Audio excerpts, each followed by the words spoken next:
Beleza. Então, bom dia a todos, a todas, meus alunos, minhas alunas, né? Como eu estava falando antes, a gente vai esperar um pouquinho até que o pessoal vá entrando. Vi que entrou mais uma pessoa, aí outra pessoa também já entrou. E como o nosso tempo é bastante curtinho, eu vou começar logo para que dê tempo da gente acabar o nosso conteúdo hoje no tempo certo. Beleza? O nosso tema de hoje é o surgimento da arte.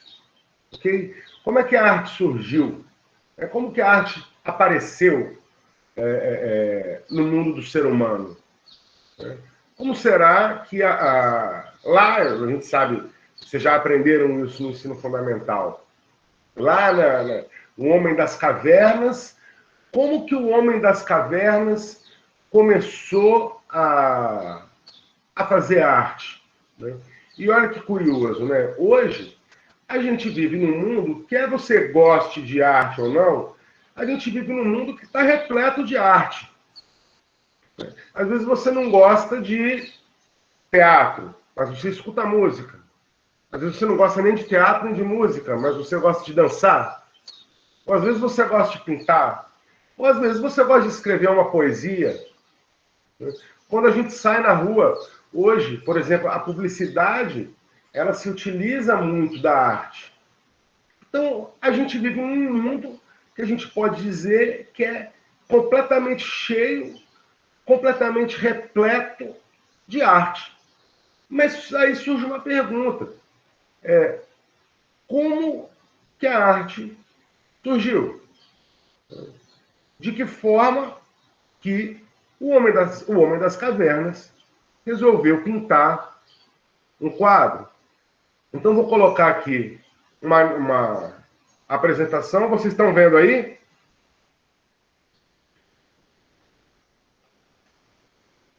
Dê um alô aí para mim, porque agora eu perdi o chat. Sim, apareceu. Joia! Então tá aí, a nossa aula Síncrona 2. Beleza? Perdão. Então a gente começa pensando nisso, né? Como surgiu a arte? E logo surge uma pergunta. A arte é um dom? Deixa eu parar de compartilhar aqui. A arte é um dom, pessoal? Será que a capacidade de fazer arte foi algo nos dado por Deus? O que vocês acham? Vocês acham que quando o ser humano evoluiu, a gente, como condição humana, a gente já tinha a capacidade de fazer arte? Será que a arte é algo divino? Não. Essa é a nossa primeira pergunta. E é claro que não, pessoal. Veja bem, a arte, ela não é um dom, tá? Ela não é algo místico, dado por Deus, que os seres humanos surgiram capazes de fazer. É justamente o contrário. E olha só que coisa curiosa. Olha só que coisa curiosa. A nossa espécie, né, Homo sapiens, o ser humano, ele evoluiu aqui no nosso planeta mais ou menos há 300 mil anos atrás. Até 2019, a gente achava que era entre cerca aí de 150 a 200 mil anos atrás. No entanto, o ano passado mesmo, foi publicado um artigo científico na revista Nature, que é uma revista científica muito importante, de arqueólogos que descobriram fósseis bem mais antigos, o que sugere que a espécie humana, além de ter convivido com o chamado homem de Neandertal, é uma espécie um pouco mais antiga. Então, a evolução da nossa espécie no planeta, ela tem mais ou menos 300 mil anos. Mas percebam bem que quando a gente vai pesquisar a história da arte, os objetos mais antigos de arte que a gente acha São objetos de cerca de 50 mil anos atrás. Aqui, ó, 50 mil anos atrás. Então, olha só, eu escrevi aqui, ó, existe uma distância de 250 mil anos entre a evolução do ser humano e o surgimento da arte. Então, pessoal, veja bem, a gente pode afirmar tranquilamente que durante 250 mil anos, o ser humano simplesmente não era capaz de produzir arte. Não era capaz de produzir arte. Mais um pouquinho para frente da aula a gente vai entender o porquê. Mas é bom que vocês saibam disso, que a arte não é um dom. A arte ela surge nos últimos 50 mil anos só da história do ser humano no planeta, num período que nós chamamos de explosão criativa. Quer dizer, aconteceu alguma coisa no modo de vida, ou como o ser humano primitivo, o ser humano, o homem das cavernas, né, percebia o mundo, que lhe despertou uma habilidade para fazer arte. Resumindo, então, a arte, a conquista de se conseguir fazer arte, é um dos grandes conhecimentos da humanidade. Porque a partir do momento que o ser humano descobriu que ele poderia registrar informações e que, de alguma forma, esses registros, esses desenhos deles ganhavam algum significado, olha que coisa bacana.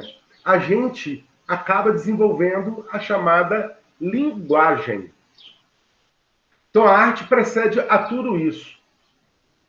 A arte precede a fala, a arte precede a escrita, e por isso que, enquanto linguagem, é muito importante que a gente entenda como que ela surgiu. Ela surge, então, há mais ou menos 50 mil anos atrás, nesse período, que é chamado de explosão criativa.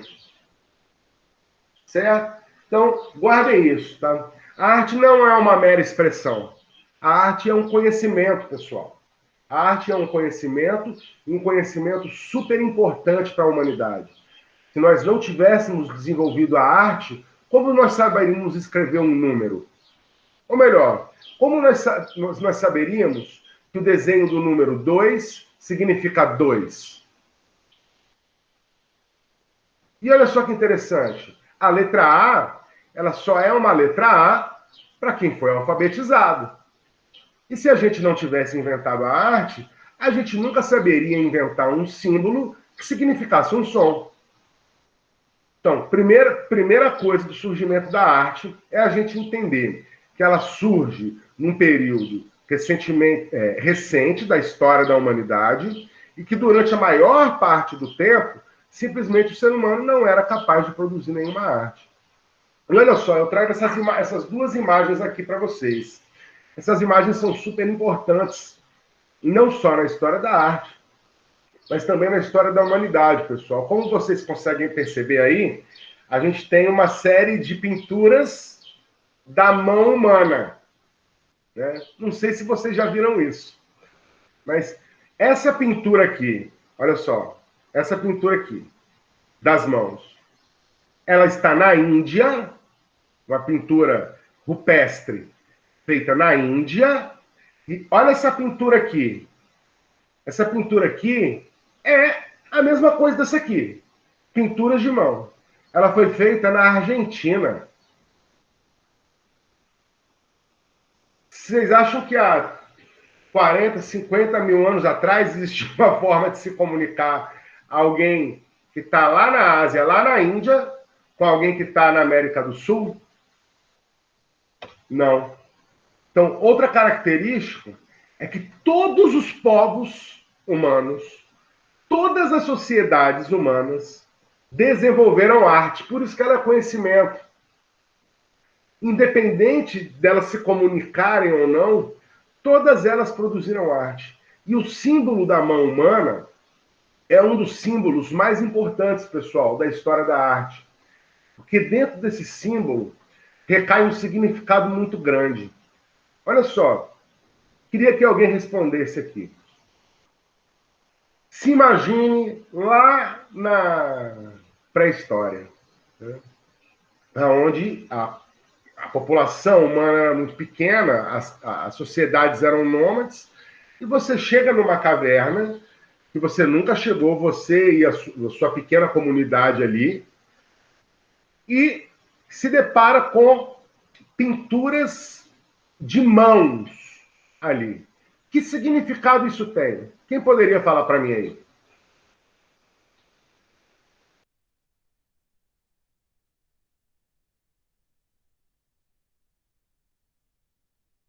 Que significado tem uma mão humana pintada na parede de uma caverna há 50 mil anos atrás, galera? Podem escrever no chat se tiverem com vergonha de falar.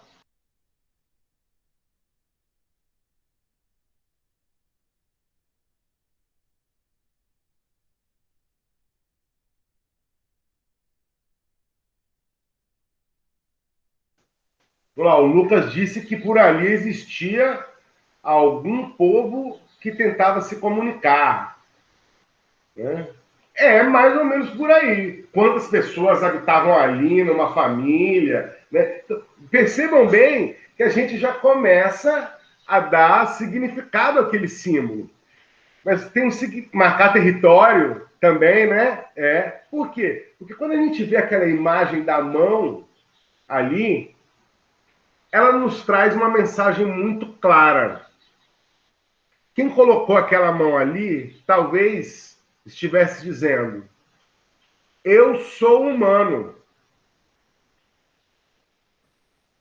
e eu estive aqui.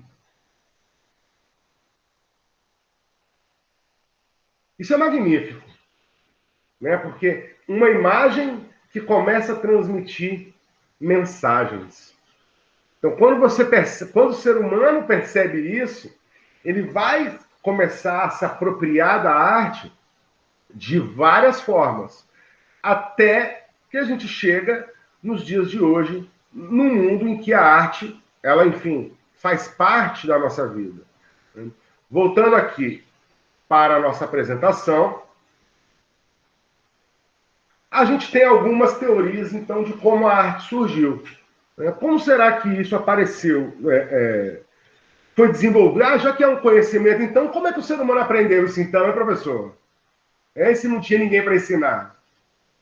Aí surgiram algumas teorias. A primeira teoria é a chamada teoria de arte como representação de mundo. Ou seja, essa teoria diz o seguinte, galera: o ser humano passou a fazer arte pelo mesmo motivo que nós hoje mesmo fazemos arte. Enfim, a gente faz arte para a gente representar aí o mundo à nossa volta. Todas as culturas estão representadas pela arte. A gente representa a natureza, a gente representa as pessoas, a gente representa posições políticas com a arte. A religião se utiliza muito da música, né, do teatro. Nós temos o cinema, nós temos a TV, que isso tudo vai representando ideias e de alguma forma, um mundo à nossa volta. Então, a gente pensava que o ser humano começou a fazer arte por isso, pela necessidade de se expressar e representar o mundo à sua volta. No entanto, pessoal, essa teoria, ela não é uma teoria, digamos assim, muito certa, não. Não é uma teoria muito certa. Não é uma teoria muito certa. Por quê?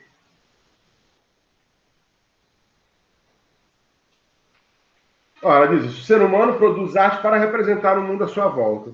E ela não está certa, primeiro, porque as primeiras pinturas rupestres que os arqueólogos descobriram, na verdade, eles ficaram meio malucos. Por quê? Porque elas, na verdade, não tinham aparentemente um significado no mundo real.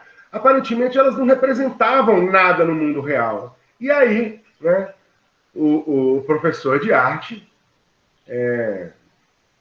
demorei anos para desenvolver, né, para conseguir aprender essa técnica, e vou fazer aqui para vocês agora uma das primeiras artes, uma das primeiras pinturas, uma das primeiras artes rupestres, né, que apareceu aqui no mundo. Então, olha só, vamos vir aqui para o meu quadro branco. Estão vendo aí meu quadro? Bonitinho aqui. Maravilha. Olha lá.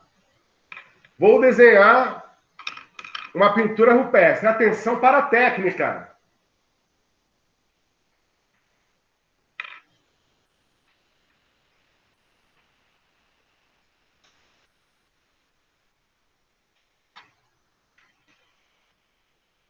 Conseguem ver?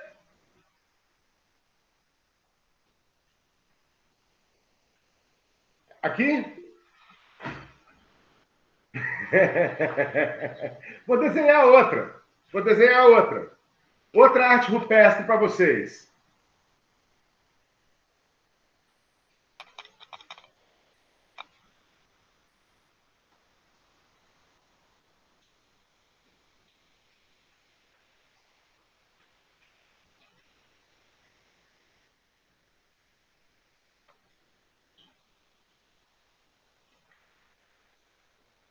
E aí? Obra-prima. Não consegue ver? Obra-prima. Vou desenhar mais uma. Vou desenhar mais uma. Desenhar essa grande aqui, ó, para todo mundo ver.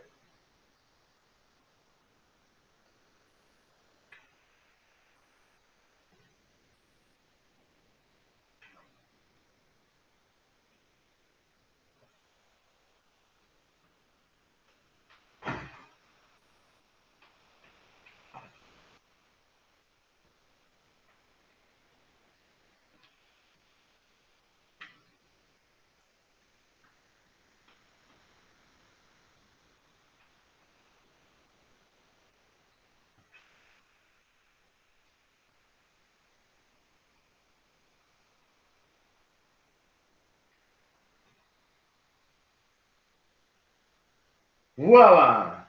Olha que obra-prima. Conseguem visualizar aí?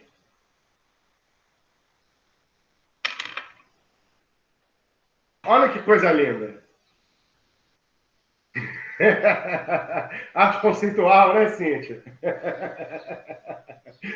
Muito bem, habilidade complexa demais. Né? Então, pessoal, olha só, eu estou falando assim, mas é verdade. As primeiras pinturas rupestres, elas eram imagens que a gente pode chamar de completamente abstratas. Quer dizer, elas não significavam nada. Então, aí já está um grande problema da teoria da representação. Porque se elas não significam nada, como é que a gente pode ter uma teoria que afirma que o ser humano passou a fazer arte para representar o mundo? Então, essa teoria aí já apresenta esse problema. Tá? O segundo problema dessa teoria é a limitação de representações. Por exemplo, o ser humano lá, o homem das cavernas, ele não pintava de tudo. Se ele estivesse representando o mundo em volta dele, teriam imagens de paisagens, pessoas, momentos, vários animais, árvores, enfim. Ele tinha um cenário ali muito exuberante, né? Natural ali, só visual, para poder pintar. Né? Acontece que ele não pintava. Não havia, as pinturas rupestres, a gente vai perceber, elas não têm uma gama de representações. Então, são pinturas repetidas. Parece que o ser humano pré-histórico, ele queria pintar somente alguns animais, tipo um bisão. Né? Não sei se vocês já ouviram falar no bisão. Bisão é tipo assim, um touro mais pré-histórico. É um bisão, é um touro assim, mais pré-histórico. Ou eles pintavam rinocerontes, ou pintavam cavalos. Mas, enfim, parece que existia alguma coisa que chamava a atenção dos artistas. Claro que depois que eles evoluíram desse tipo de desenho mais abstrato, chamava a atenção deles, que eles parece que estavam aficionados em pintar isso. Né? Somente alguns animais. Então, essa teoria da representação de mundo, pessoal, ela é uma teoria que, com o passar do tempo, os cientistas questionaram muito. Porque ela, de fato, ela não explica o surgimento da arte. Espera aí que a minha porta está batendo aqui, eu vou fechar a porta, só um minuto.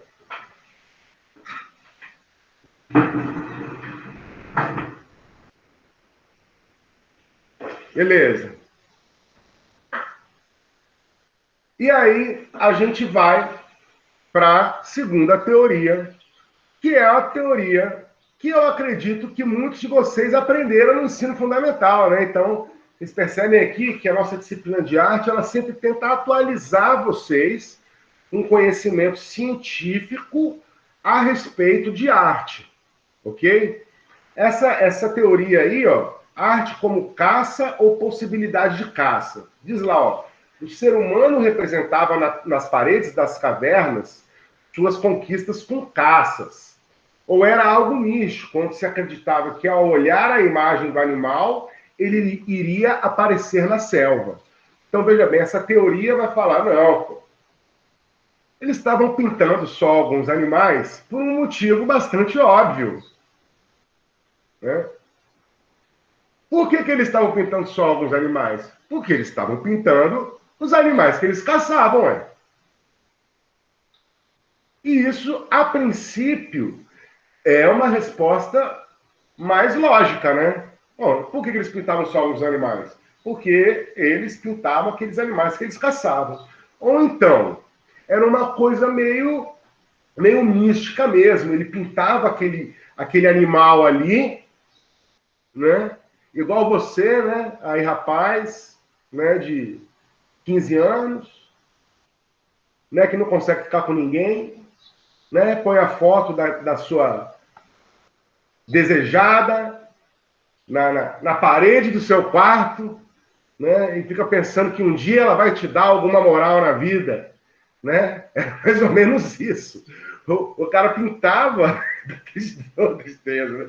O cara pintava, né, aquele animal ali, e então os cientistas diziam que ele ficava ali, mentalizando aquele animal, pensando nele, né? Eu estou olhando para aquela imagem, e a hora que eu sair para caçar, aquele animal vai aparecer.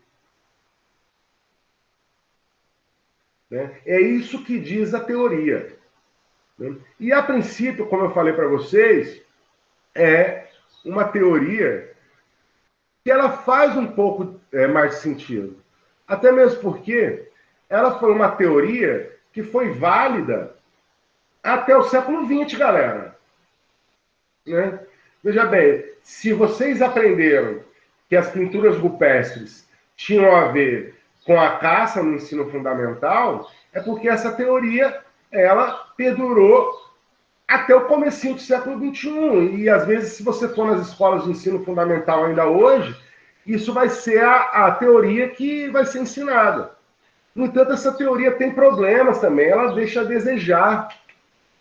O primeiro motivo é o seguinte, olha só, essas pinturas também, se fossem representações de caça, como que a gente ia explicar isso? Não tem como explicar isso, porque o que isso está simbolizando caça? Isso aqui, sei lá, isso, eu estou falando. O que isso tem a ver com caça? Isso aqui são, sei lá, raiozinhos caindo, isso são bolinhas vermelhas E isso são quadrinhos pintados, sei lá. O que isso aqui teria a ver com caça? Então, na verdade, essa teoria já peca por não explicar essas pinturas que são as primeiras, que são as pinturas que são mais abstratas. O motivo 2 que ela deixa a desejar. Pô, será que os homens das cavernas só caçavam e se alimentavam de alguns animais? Será que eles só corriam atrás de caçar cavalo, bisão, rinoceronte, esses bichos que realmente é difícil de matar? O que a gente tem que lembrar é que a gente está num momento histórico aqui que ele ainda está lá no Paleolítico, no final do período Paleolítico, no período da Pedra Lascada. Perdão. Imagina, não era possível ali, o ser humano não tinha habilidade para construir armas. Então, aquilo não tinha sido inventado o arco e flecha. Era pedra lascada. Faca deles, eles pegavam a pedra, quebravam assim, para poder ter tipo uma lâminazinha, para poder cortar a carne. Eles não sabiam nem que precisava, era melhor fazer um cabo numa faca para poder cortar. Então, será que, de fato, eles se alimentavam de alguns animais e de animais de grande porte? Aí é o seguinte, né? A ciência é um negócio maluco. A ciência ela não vive de meros achismos, ok? Aí os arqueólogos foram lá. Os arqueólogos foram lá nas cavernas, onde tinha pintura rupestre, né? Falou, bom, se eles habitavam aqui, provavelmente eles também se alimentavam aqui. E os arqueólogos conseguiram encontrar locais aonde, nas cavernas, aonde aquelas pequenas comunidades de seres humanos, né, nômades, se alimentavam e faziam a comida. Olha só que interessante que é a ciência. Aí, nesses locais, eles descobriram fósseis de animais, né? Fóssil de animal é aquele pedaço, geralmente, de osso, né, de animal, de matéria orgânica, que se petrifica, né, com o passar do tempo, se torna um fóssil. E aí os arqueólogos foram lá, rapaz, acharam fósseis e tal. Pô, vamos fazer, então, um exame de DNA nesses fósseis, para que a gente possa comprovar o quê? A paternidade, né?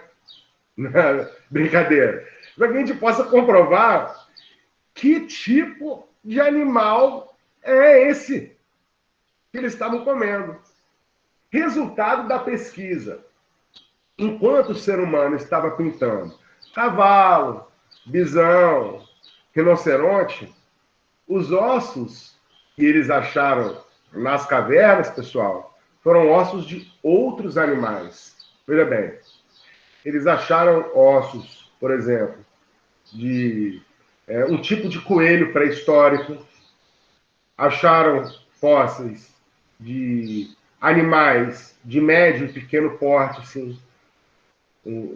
O máximo que eles acharam, nas pesquisas que eles fizeram, de animais um pouco maior, foi, no caso ali, um porco do mato, né? Um porco pré-histórico.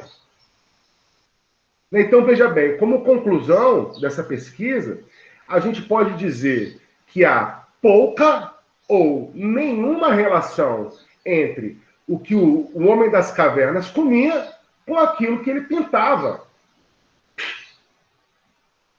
Ué, então da onde que vem isso? Se ele não estava representando o mundo, se ele não estava representando o mundo, e se ele não estava representando a caça, e isso nem era algo místico dele ir caçar, vou disponibilizar o material sim, vou deixar lá o material na pasta do nosso drive, lá da nossa turma. Beleza, Lucas? Vou deixá-la assim. Então, ó, o que seria? Teria que existir, pessoal, uma outra teoria, uma teoria melhor, para explicar o surgimento da arte, porque, na verdade, essas duas primeiras teorias não chegaram a explicar, não. E aí que já no final do século XX para o século XXI, que surge uma nova teoria, galera, que é a teoria que a gente vem trabalhando atualmente, sabe? Se você for em qualquer colégio particular em São Paulo, que custa 5 mil a mensalidade, eles vão estar lidando também com esse tipo de conteúdo aqui, com a teoria da arte como imaginação, pessoal. E assim, eu digo que eu vou começar a explicação dessa teoria agora, só que a gente vai terminar a explicação dessa teoria somente na próxima aula, porque ela é uma explicação um pouco mais complexa. Veja bem, a arte surge da imaginação do ser humano quando em estado de consciência alterada. Então, olha só que loucura. A teoria diz que a arte surgiu, né, do pensamento, da imaginação do ser humano, do homem das cavernas ali, quando ele estava em estado de consciência alterada. Então, o que será que isso quer dizer? Será que ele bebeu um litro de cachaça e resolveu fazer arte? Né? Vai estar em estado de consciência alterada, né? Estava bêbado, alguma coisa desse tipo. Comeu alguma frutinha, comeu algum cogumelo da floresta, né? E resolveu, estava no sextor, né? Realmente. Olha só, para a gente entender isso, a gente precisa entender uma outra informação muito importante, certo? Que é o seguinte, no final do século XX, no começo do século XXI, houveram muitas mudanças no mundo, né?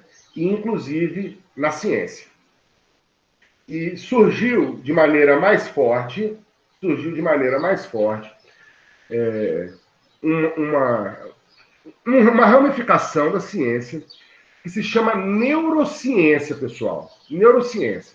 Vocês já ouviram falar de neurociência? Alguém aí já ouviu falar de neurociência? Sim, Gerlane, sim, Ellen, sim, Yasmin, sim. Então, é um ramo da ciência que atualmente está muito em evidência, porque assim, eles tentam explicar como é o funcionamento do cérebro humano. E olha só uma das coisas que a neurociência descobriu, pessoal. Uma barbaridade. A neurociência descobriu que o nosso cérebro, ao nascer, não é capaz de saber o que é uma figura ou um desenho.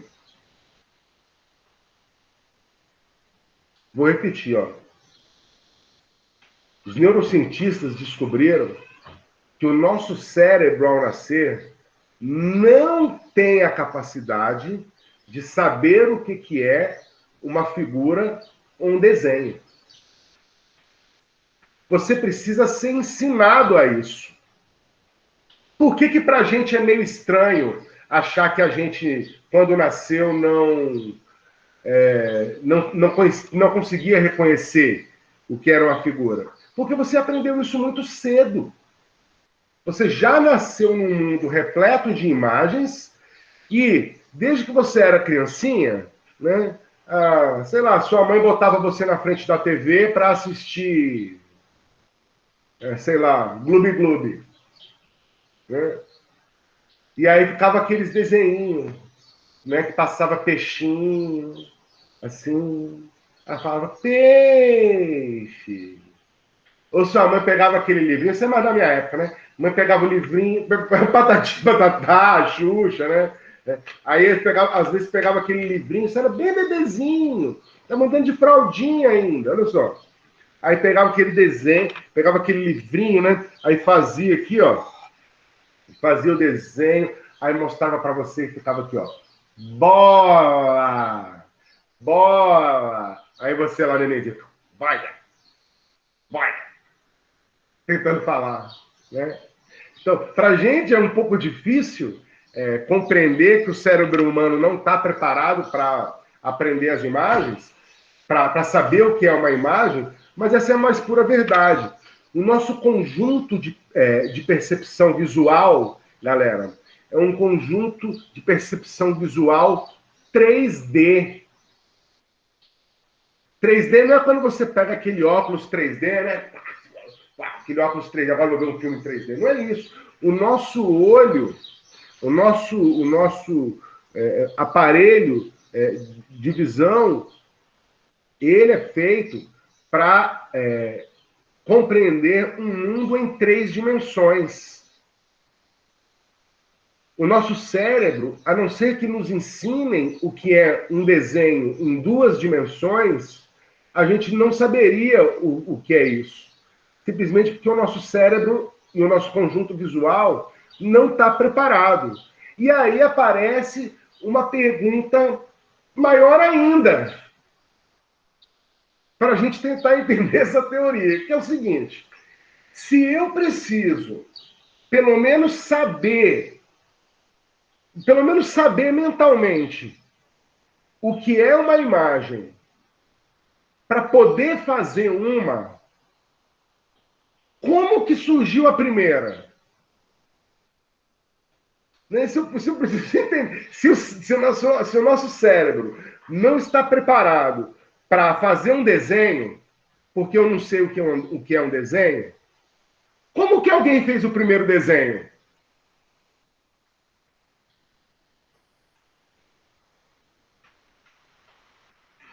Essa é a grande pergunta que vai ficar para a nossa próxima aula. Na verdade, parte dessa resposta eu vou querer que vocês tragam, porque a nossa atividade assíncrona nessa semana vai ser a seguinte, pessoal. Eu vou deixar amanhã eu vou postar um link para vocês aqui de um documentário da BBC que chama-se Como a Arte Moldou o Mundo, o surgimento da arte. E esse documentário vai falar um pouco dessas 3 teorias. Tá?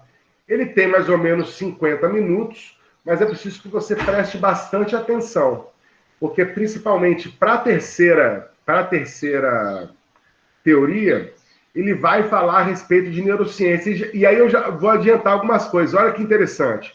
Lá no século XIV, um cientista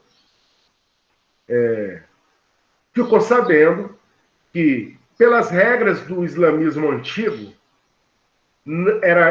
era proibido que se fizesse imagens, pinturas de coisas vivas. E aí, ele foi até um local bastante remoto, aonde não existiam lá pinturas de coisas vivas. E ele pegou um quadro de um cavalo muito bem pintado, sabe? Uma perfeição. Cavalo empinando, assim, forte, assim, um negócio muito bacana. Mostrou pro cara aquilo ali, falou assim, o que é isso? O cara falou, eu não consigo enxergar nada. E o cientista falou, você não consegue enxergar nada? Você não consegue ver nada? E o cara fala, não, eu não consigo ver nada. Então, imagina um mundo em que a gente simplesmente confundisse as imagens, não soubesse o significado delas. Para quem não aprende o que é uma imagem, é justamente isso. Então, o princípio da teoria que diz que a arte surge da imaginação parte disso. Foi preciso que, de alguma forma, o ser humano despertasse a imaginação para que ele pudesse, pelo menos mentalmente, conseguir se familiarizar primeiro com uma imagem, para que depois ele pudesse fazer uma imagem de verdade. E olha só, eu mostrei algumas imagens fiz aqui, né?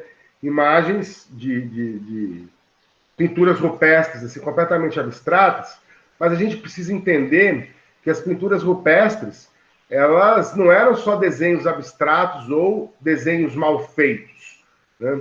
As pinturas rupestres, por exemplo, bom, aqui foi o que eu falei, né?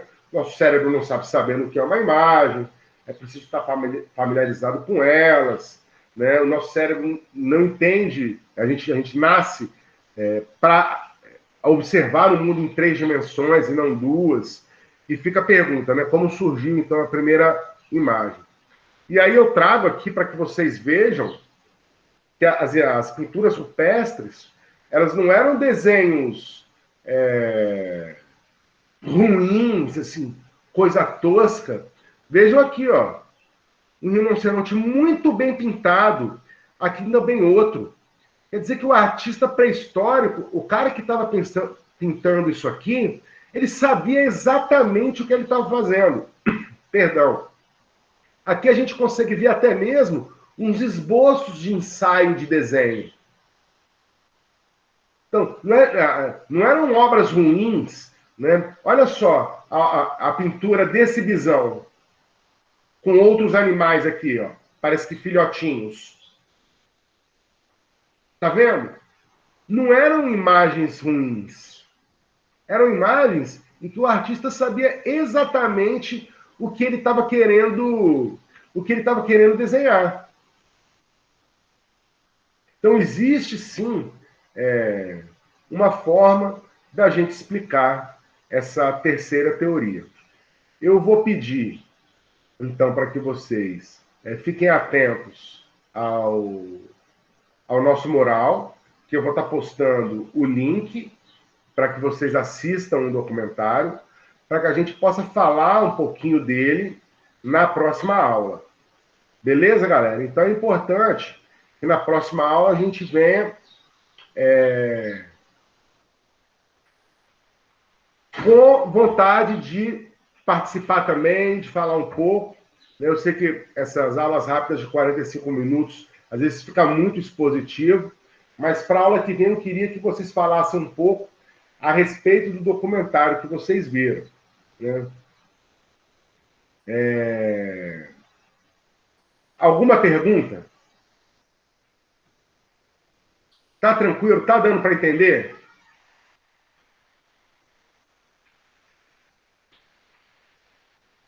Beleza. Porque nós vamos ter mais uma aula semana que vem. Aí, logo após a aula da semana que vem, eu já vou deixar a primeira tarefa de vocês. Não conseguiu achar o arquivo do slide no Drive? É muito fácil. Ó, você entra na sala. Eu vou compartilhar aqui minha tela para que vocês possam ver aonde está.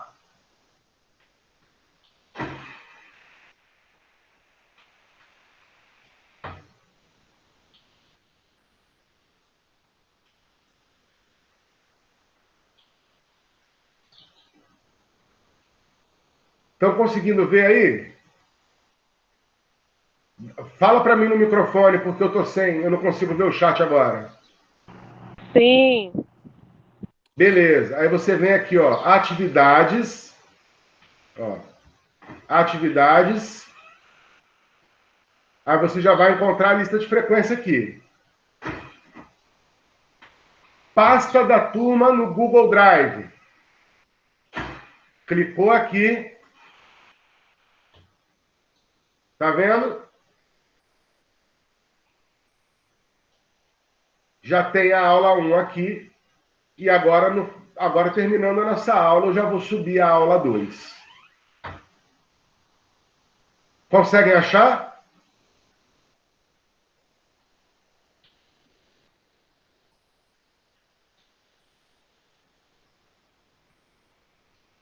Tá vazio? Deixa eu ver se eu consigo pegar um link dele aqui.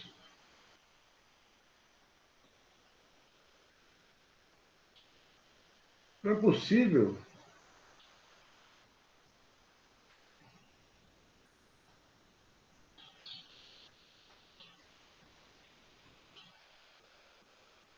Gerar link.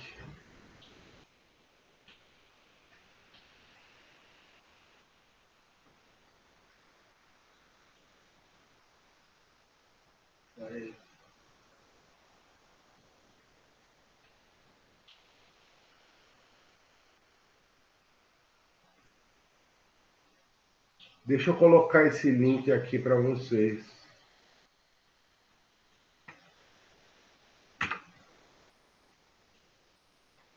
Esse é o da aula 1. Vê se vocês conseguem aí.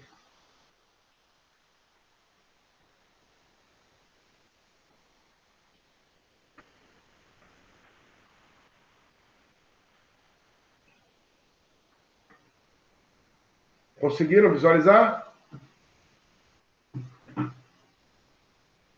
Ótimo. Ótimo. Ok. Então, já agora no final da aula, eu vou subir a apresentação dessa nossa aula de agora. E amanhã eu vou deixar o link para vocês assistirem o documentário. É muito bacana, tá? Ele é legendado, mas eu peço que vocês façam um esforço de ver. É muito bacana, para que eu possa explicar melhor para vocês essa terceira teoria. Tá joia? Se não tiver nenhuma dúvida, então, me despeço de vocês. Bons estudos. Se cuidem e até a próxima quarta-feira, às 9 horas da manhã. Beleza, galera? Um beijo aí do professor. Tchau, tchau.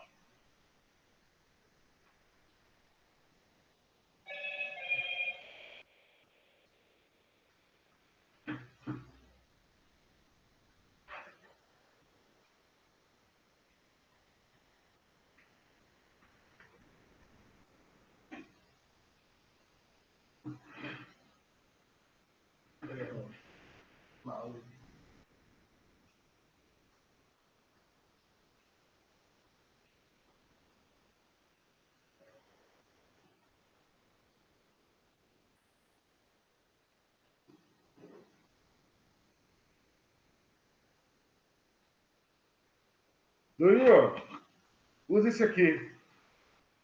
Usa esse aqui sem fio.